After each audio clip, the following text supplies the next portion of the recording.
Hey, what's up? Kain tayo. Paa, manok. Kasi Sharon. Let's eat. Eh, magaling siya.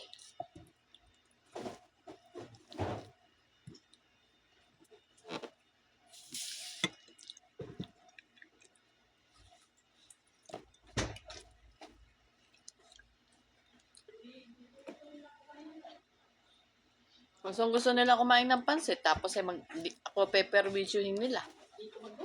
Mm-mm.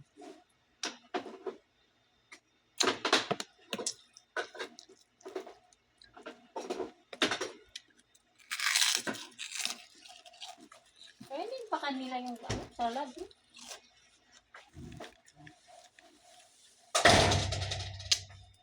Labas mo na, kainin na natin. Hindi din kainin na. Lagyan mo ng sauce. Yung sauce na butang din dyan sa rep. Yung galing sa binili niya, nakabote.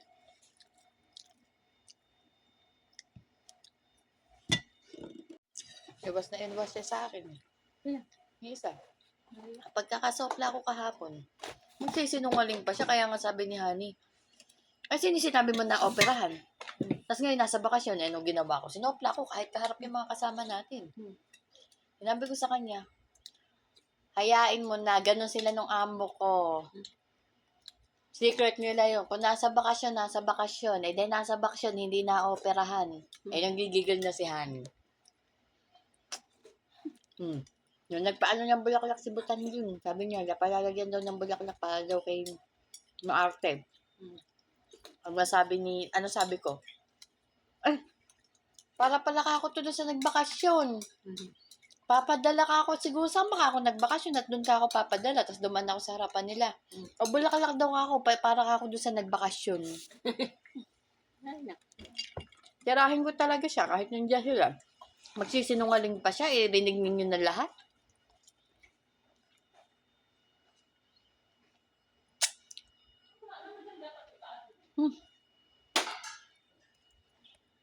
Ano sabi ko? Di ba ano sinabi ko dun sa harapan? Hayain mo na, kakaiba ka ako siya. Hindi ka ako yung kamukha ni Patma. Si Patma ka ako, pag kami nalaman, sinasabi ka ako agad sa atin. Eh, yan ka ako hindi. Kasi ka ako, best friend sila nung amo ko, close sila. Kaya wala tayong mahihita. Kung nasa bakasyon, nasa bakasyon.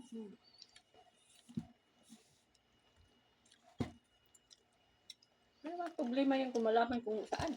Ay, sinabi ko. Bukod tanging siya lang ako na ganyan. Dahil ka ako sa Patma, nagkwento sa atin kung anong nangyayari. Saka ako hindi. Pinoprotektahan niya yung mga amo. Sabi ko, baka ako pamamanahan. Diniretso ko talaga ate. Pamamanahan siya. Saka iba siya eh. Siya lang akong kakaiba. Tago-tago ka siya. Bandang huli, ano sabi ni Butanding? Palalagyan niya ng bulaklak para dun sa sa ospital.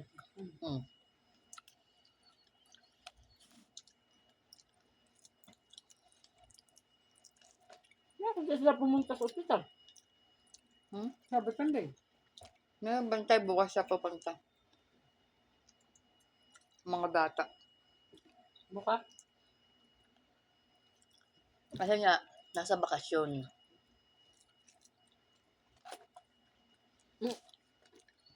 Kaya papagawa ng pansit. Kasi, nagbakasyon. O bakit? Malalaman na din.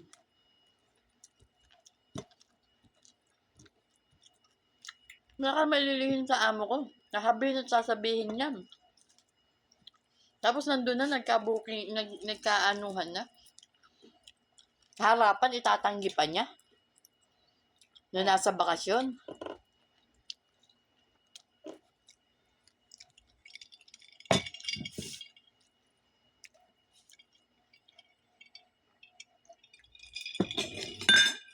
Dahil ayaw niya parinig sa akin. Soplain ko talaga siya.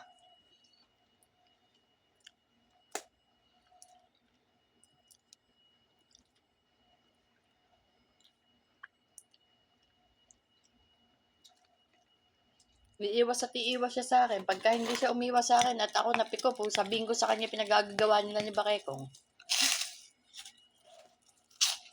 Sabihin ko sa kanya. Kala mo, hindi ko alam? Alam ko kako yung pinagagagawa niyo. Alam ko din kako yung usapan niyo, simulat sa Paul. Pero ni minsan kako hindi kita nilagdag.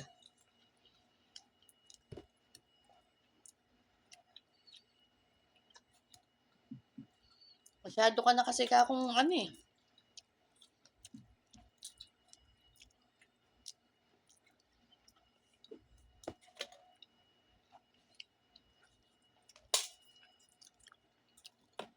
Pamamanahan siguro talaga.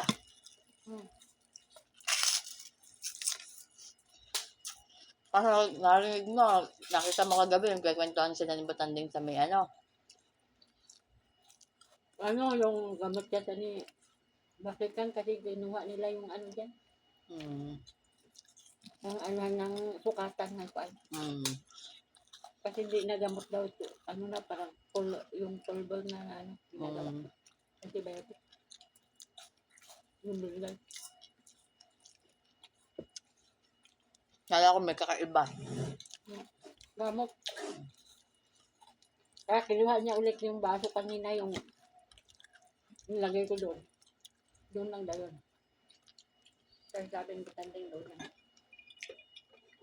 sukatan nila ng tubig na para sa gamot.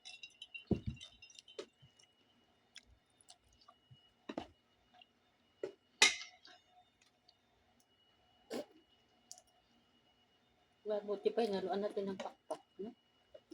Walang pakpak. Kulang ka.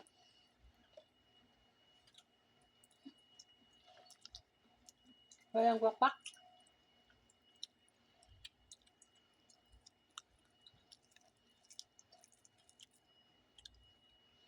Sabi ba lang, mabait na talaga ako eh. Kung ako, gaganyanin. Kung ibang tao, gaganyanin niya. Sa tingin mo, pagluluto pa yan. Hindi pa luto.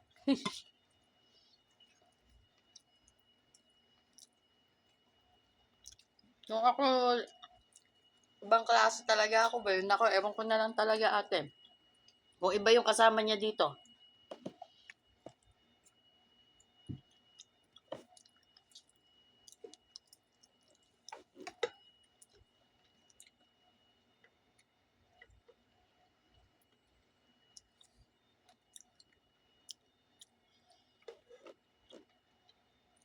Mga kasamang itim, wala.